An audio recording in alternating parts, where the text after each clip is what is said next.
نبدأ بسم الله. أول فكرة معانا هنعملها من إزازة الكلوركس، هنقطعها بالشكل ده كده. بعد ما هنشيل الستيكر اللي عليها، ممكن بالقطر أو بالمقص، الخامة بتاعتها سهلة القطع جدا.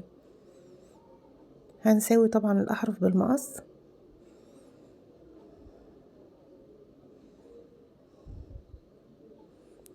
وبعد كده هناخد الغطا بتاعها وهنعمل شكل نص دايرة جنب بعض زي فستانات كده على الحافة بتاعتها كلها. وبعد كده هنمشي على اللي احنا رسمناه ده بالمقص. هو هيبقى اسهل معاكي بالمقص مش بالقطر علشان يطلع مظبوط، ويبقى المقص صغير علشان يدخل في الزوايا ويقطع بنفس الشكل بالظبط. بعد كده لو مش عندك كحول ممكن اي برفان زي ما انا بعمل كده، وهنشيل اثار القلم وهنشيل الحلقة اللي حوالين بق الازازة. وبعد كده بمسدس الشمع هنعمل اشكال عشوائية، اي اشكال عشوائية. عايزة ترسمي ورود جنب بعضها مفيش مشكلة، مش بتعرفي ترسمي اعملي اي خطوط ملفوفة حوالين بعض، مش هتفرق معايا خالص ايه الشكل اللي مرسوم. اهم حاجة يبقى كل المساحة مليانة خطوط الشمع. الجزء ده هنمشي على الحافة الاول اللي احنا عملناها، وبعد كده نفس الفكرة هنعملها على جسم الازازة دي كلها بنفس الشكل كده. انا مش رسمة اشكال معينة، انا عملت خطوط ملفوفة حوالين بعضها. هنبدأ نلزق الجزئين في بعض بعد ما هنسيب الشمع يثبت وينشف. بعد ما هيثبت معايا هبتدي بقى باللون الذهبي اللامع ده. انا اللي ماسكاها بلون بيها، دي مش فرشة، دي اللي هي اعواد الاذن. بتبقى حلوة معايا اوي في استخدام التلوين، واللي بلون بيه وبرميه على طول. الفرشة طبعا بتحتاج ان انت تحطيها في كحول وكده، فده اسهل بالنسبة لي ان انا استخدمه او ارميه. هلون كل الوجه بتاعها، فهيتلون معايا اشكال الشمع اللي انا رسمتها، ودي النتيجة. بصوا الجمال بقى. الفكرة يعني بسيطة جدا، بس النتيجة بتاعتها هايلة هايلة بجد. حطيت لها وحدة اضاءة كده تحفة جدا، ديكور جميل جدا، وينفع قوي كمان لرمضان والغير رمضان. وممكن تستغني عن وحدة الاضاءة وتستخدميها زي كاندي جار كده، برضو هتبقى حلوة قوي. تاني فكرة، دي ازازة الشاور. هنشيل الجزء ده كله اللي فوق، وهنساوي برضو الاحرف بالمقص، وهنبدأ نلف عليها الخيط البلاستيك ده. انا ثبت الحافة بس كده، يعني اول الخيط كده هثبته كويس لفتين 3 كده هثبتهم بالشمع، وبعد كده هبتدي الفه عادي من غير شمع خالص. انا استخدمت الخيط ده لانه خفيف وبيدي لمعة حلوة. ممكن بديل ليه خيط الكنفة او اي خيط، حتى لو خيط مطفي برضه هيبقى حلو معاكي. وبدأت الون برضه باللون الذهبي رتوش كده على الخيط، ادت شكل خطير، يعني خلت الشكل الخيط باين جدا ملفوف زي الحاجات الجاهزة بالظبط، واداله لمعة وشكل حلو جدا. سبتها لما نشفت، الدهان ده بينشف بسرعة جدا، ودي النتيجة.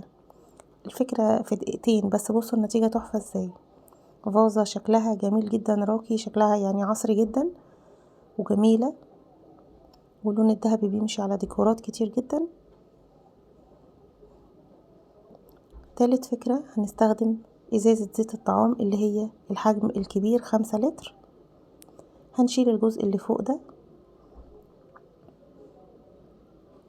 انا بستخدم الازازة الكبيرة دي علشان الفكرة ان هي تبقى هتبقى منظم كبير، مساحته حلوة. لو حبيتي تعملي حجم اقل مفيش اي مشكلة. هثبت قطعة القماش دي. قطعة القماش دي مكرمشة علشان هي ووتر بروف، هي بتدي شكل المشمع كده، فانا هثبتها كده كده. دي هتبقى كفر من جوه، فمش هيتفرق معايا شكل القماشة هي مكرمشة ولا لا، دي هتبقى غلاف داخلي. ولقيتها مناسبة جدا علشان هي كمان ووتر بروف، فهتبقى مناسبة قوي. لو مش عندك طبعا ووتر بروف استخدمي قماش عادي، مفيش اي مشكلة، ما تخليش حاجة توقفك. هنبدأ نطلعها كده وندخلها جوه الازازة. ودي قطعة كرتون متغلفة بنفس القماشة، هنغلفها كده بشكل سريع جدا على وجه واحد علشان هنثبتها في القاعدة كده. هتظبط معايا الشكل وهتغلف القاعدة كويس. دي بقى القماشة اللي انا هعملها كفر خارجي.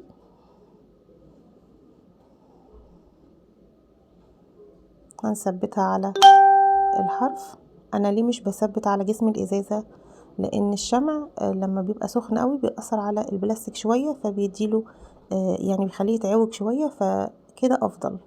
وكده كده مش هتفك معايا لان انا مثبتاها على الحرف وهشدها على القاعدة. هنا كنت بقفل الجناب على بعض وهنشد الزيادات كلها على القاعدة. هنا بقى ممكن نثبت عادي بالشمع. قاعدة الازازة اصلا بيبقى البلاستيك بتاعها تقيل، فمفيش اي مشكلة ان احنا نحط عليها شمع. وهنا ثبت قطعة قماش على القاعدة علشان اقفل بقى خالص. استخدمت خيط القطن ده علشان اعمله ضفيرة. اخترت 3 الوان كده مختلفين شوية، يعني لونهم زاهي شوية، لان اللون بتاع القماشة كان لون حيادي، لون البيج.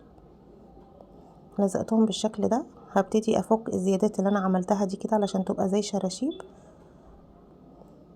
وهسرحهم كده بفرشة او مشط في الاخر علشان يتفك الخيط معايا ويديني شكل شراشيب حلو. وهبتدي برضو الفها حوالين القاعدة وهشيل الزيادات بالمقص وهثبت الطرفين على بعض. اهم حاجة تثبيت الطرفين على بعض علشان شكل الضفيرة ما يفكش.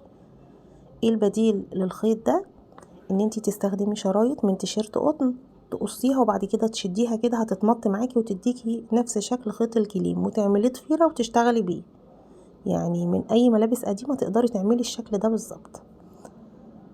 وعملت فتحتين كده بالكاوية، عملتهم بحاجة سخنة، يعني ممكن تستخدمي مفك سخن وتعملي الفتحتين دول في الجناب. واهم حاجة تستخدمي حاجة سخنة، ما تعمليش بمقص علشان ما تتفتحش معاكي، هتبقى كده متينة قوي قوي.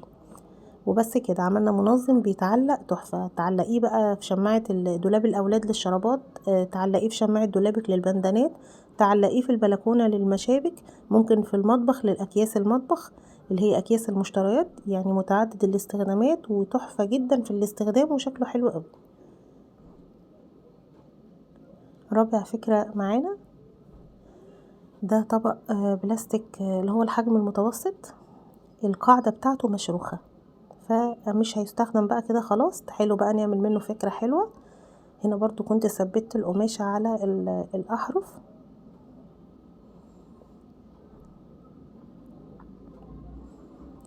وهنقفل الجنبين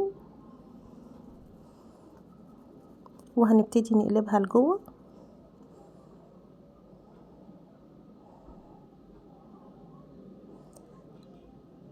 نستخدم قطعة كرتون لتغليف القاعدة الداخلية.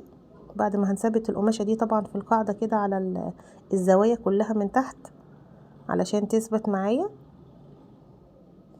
ودي القاعدة، باخد المقاس بتاع القاعدة بقلم على قطعة الكرتون وبعد كده اقصها واثبتها على قطعة قماش وابتدي اغطيها على وش واحد كده. وهنحط طبعا الشمع وهنلزقه في القاعدة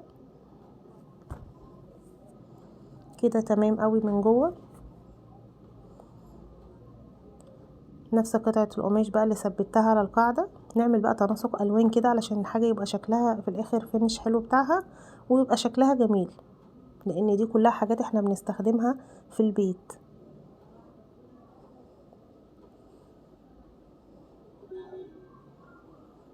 هنثبت الجنبين على بعض وهنشد الزيادات على القاعدة.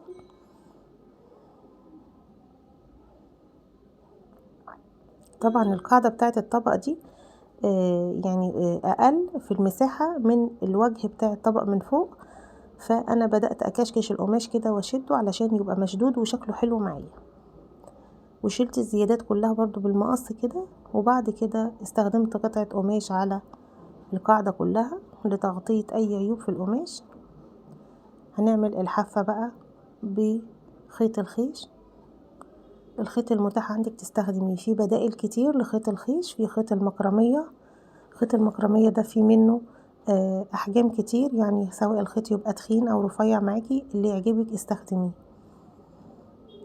وشريطين من خيط الخيش استخدمتهم يدين كده، وبقى معايا منظم مساحته كبيرة جدا. انا استخدمته للخيوط عندي، انتي طبعا ممكن تحطيه في الدولاب من تحت، تحطي فيه فوط، ممكن تستخدميه على رف في الحمام لفوط الحمام، يعني ليه استخدامات حلوة كتير، واستفدنا من حاجة كنا هنرميها.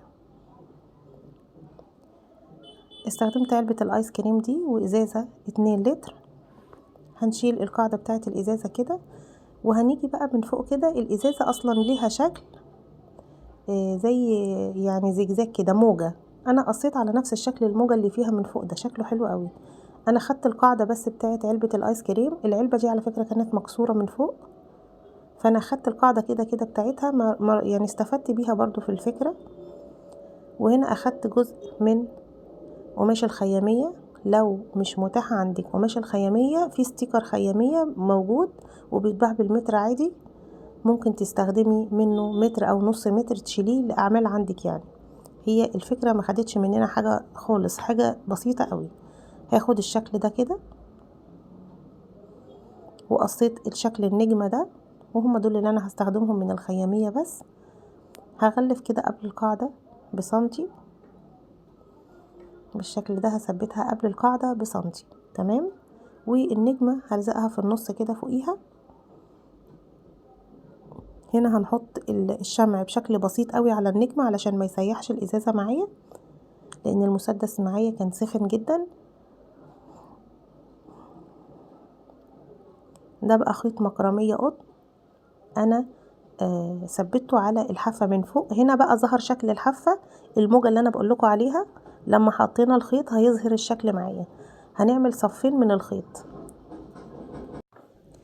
واللون الابيض بتاع الخيط هو مش ابيض قوي، يعني ما بين اخر درجة من الرصاصي كده والابيض، فشكله جميل قوي، وهيظهر الشكل كله معايا. وحوالين برضو، حوالين قطع القماش اللي انا عملتها، ودي الجزء اللي انا اخدته من العلبة البلاستيك. بصوا هيثبت كده على الازازة من تحت، قفلت بيه الازازة من تحت. لو مش متاح بقى عندك علبة الايس كريم دي، هنعمل ايه؟ هتستخدمي غطا برطمان يكون واسع شوية، او اي غطا عندك بلاستيك هتقفلي بيه الازازة من تحت. طيب لو مش عندي البرطمان برضو او غطا برطمان، هنستخدم، انا بديكي كل البدايل، هنستخدم قطعة كرتون مدورة على قد القاعدة بالظبط، هنغلفها بقماش الخيامية او بستيكر الخيامية وهنثبتها فيها. المهم نقفل القاعدة من تحت. ودي الشراشيب من الخيط، استخدمت اللون الاصفر عشان يبقى زاهي كده ولايق مع لون الخيامية. لزقته كده حوالين الجزء اللي فوق، واستخدمت لها وحدة اضاءة كده، دي اسمها ميني لايت، بتتباع في محلات ادوات الكهرباء وفي المكتبات برضو. بصوا بقى الشكل تحفة، استحالة اصلا يبان ان هي ازازة، ديكور تحفة رمضان.